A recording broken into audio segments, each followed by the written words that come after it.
Hello there, dear friends, and welcome once again to the Relaxed Fantasy Review.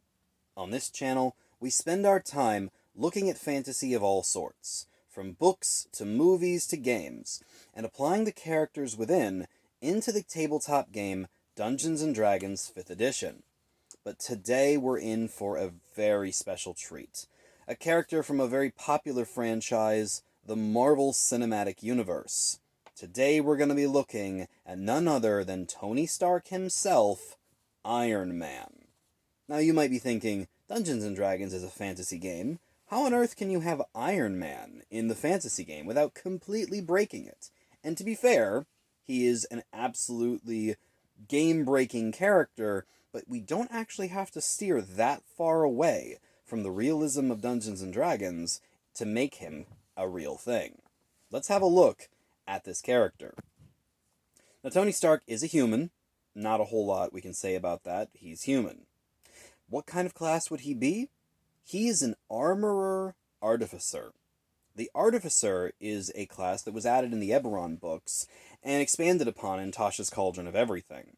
And the Armorer is a specific type of Artificer that wears magical armor. His background is guild artisan, since he's basically been a tinkerer his whole life and an inventor of sorts. His alignment, I made him chaotic neutral. Now, yeah, I know, he does seek for the betterment of others, and by the end of the movies he does have a better heart, but he definitely has been on the wrong side of the fight several times, and he has never liked following the rules. Now, what about his stats? His strength is 14 and his dex is 14. He's not a superhuman by any means, but he's tougher than the average human. His constitution is 18. He has taken some serious hits and kept on going, so we gotta give him credit for that. But his intelligence is more than superhuman. His intelligence is one of the highest in the world, one of the best in the universe of the Marvel Cinematic Universe. I gave him his intelligence 26. Yeah. He is that smart. He's one of the top smart humans or creatures in all of Marvel. You can't be limiting him to the limitations of normal human limitations here. He is a genius beyond geniuses. His wisdom's 12, though. While he has the ability to make basic strategies, he's not much of a strategist. So, yeah, 12. But he is very charismatic, superstar level charismatic.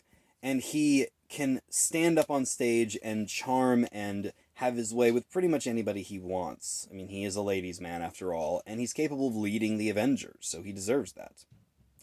Now, his languages, I gave him Common, Elvish, and Dwarvish, because again, he has to speak the languages of the people that are the most common, and they are the most common races. He's proficient in all armor, all weapons, and all tools. I just said that. Like, there isn't a single tool set that Tony Stark wouldn't be able to pick up and figure out. Any artisan's tools, any disguise kit, any set of anything, any vehicles, he can do it all. Now, his gear is his Iron Man suit. He doesn't really carry anything else, but in that Iron Man suit is a lot of stuff. We'll go over exactly what in a minute here. This is going to put his armor class at 23. And this is not a made-up number. There's a reason for this, which again, we're going to go over here in a little bit. His hit point maximum is 180, and his natural speed is 50. This is due to some feats he's going to get here shortly, and we'll talk about that momentarily. As far as his skills go, he is proficient in Constitution, Intelligence, and Charisma saving throws. Makes sense. And his proficient skills are Arcana, Deception, History, Investigation, Perception, Performance, and Persuasion. Knowing all about how to investigate things, how to see things, how to perform in front of a crowd, persuade, deceive, and have the knowledge of both magic and human history, it all adds up, really. Now, the Iron Man suit is going to have two specific weapons. And remember, I'm not homebrewing these. These are weapons that artificers get. Normally, they have to choose two different types of armor suit to make for themselves. They pick one or the other. I just said that he got both. He gets both types of suit that are just combined into one.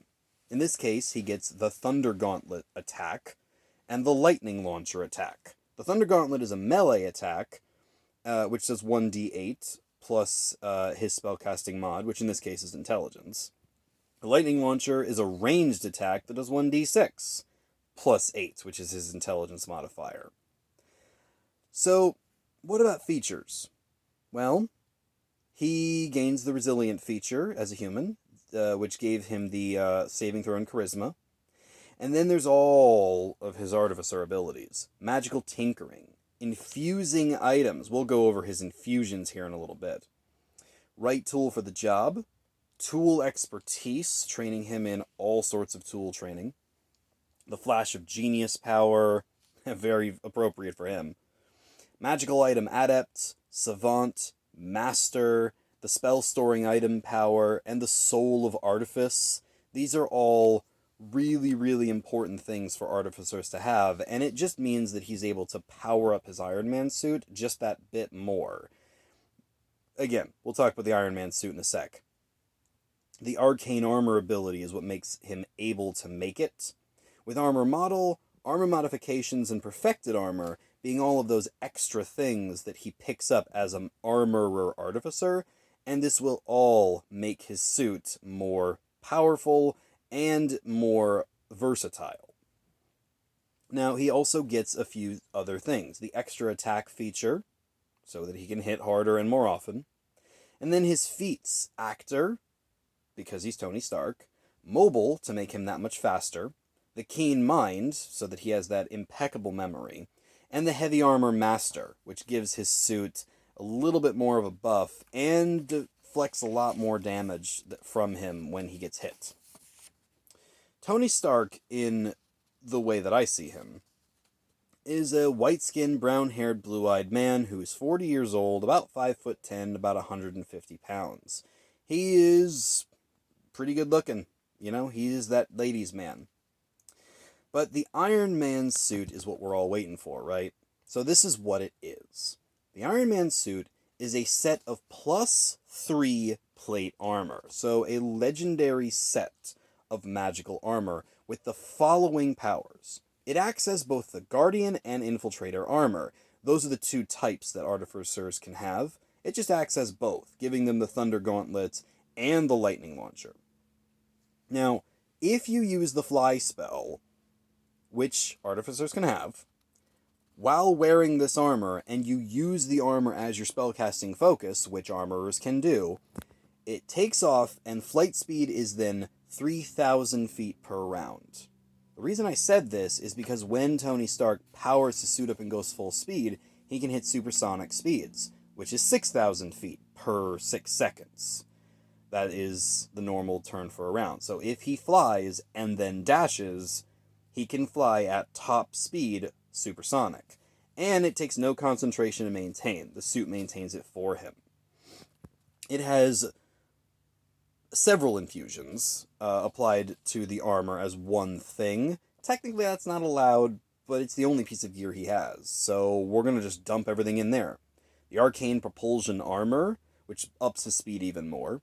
The Enhanced Defense and the Enhanced Weapon, which gives him better defense and better attack bonuses when he is wearing the armor and using its weapons. And then the Resistant Armor infusion, except instead of picking one type of damage, I said all.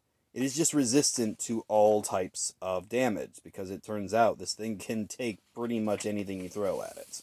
So, the armor by itself gives him a supreme ability to both defend and attack and maneuver, which is exactly what Iron Man does.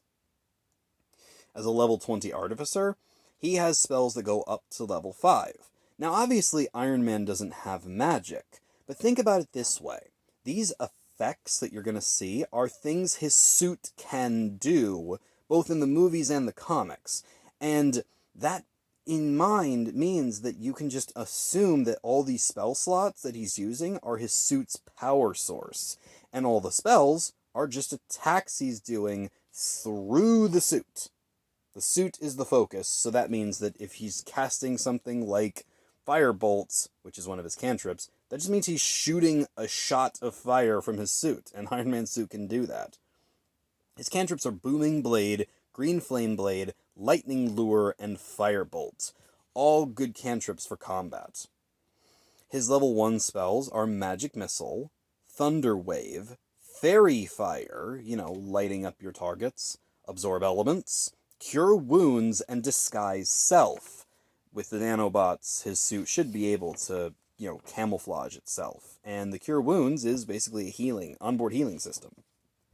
Level 2 spells, he has Mirror Image, Shatter, Blur, Dark Vision, Heat Metal, Pyrotechnics, Invisibility, and Sea Invisibility. Every single thing I just said is something an Iron Man suit has been shown to do. At level 3 spells, Hypnotic Pattern, Lightning Bolt, Fly, because flying, Intellect, Fortress, and Tiny Servant. Those are the drones he could summon to help him out, and the rest are just things that Tony Stark should be able to do or his suit can do. Level 4 spells, Fire Shield, Greater Invisibility, Arcane Eye, Fabricate, and Summon Construct. Again, leaning into that more tech aspect of summoning other bots to spy, to create, or to fight alongside him. And then finally, at level 5, Pass Wall and Wall of Force, breaking down walls or creating force fields, Creation, and Animate Objects. All spells that make sense. That's the thing about this build. It's not hard to look at the Artificer spell list and say, yes, I can imagine Tony Stark doing that, either with his suit, with his tech, or with his mind. And all of them work. With an intelligence modifier as high as his spell attack bonus is 14, and his spell save DC is 20. This level 20 Artificer, Tony Stark Iron Man, is broken, but it's not broken in the sense that it doesn't work. It's not homebrewed. This is a class that exists, and all we've done is taken it to level 20 and then upped it a little bit more. Made it so that he is the superhero worthy of saving the world, and making it so that his heroics can be fulfilled through his tech, but still seen in the light of D&D. And this is how Iron Man can come to life in your game. Now, should he be a member of your party? I doubt it. Unless you're taking on something with epic proportions like Ancient Dragons or the Tarrasque, he's not going to struggle. He will not have a hard time taking on armies by himself, which we've seen him do. But if you want to make him into a superhero, then he needs supervillains and super enemies to fight. Keep your eyes open for my channel, as more of those will be appearing as time goes on. This has been the Relaxed Fantasy Review. If you enjoyed the video, please like and subscribe down below, and keep your eyes open for those villains and other superheroes coming down the line on my channel very soon. Have a good one, my friends.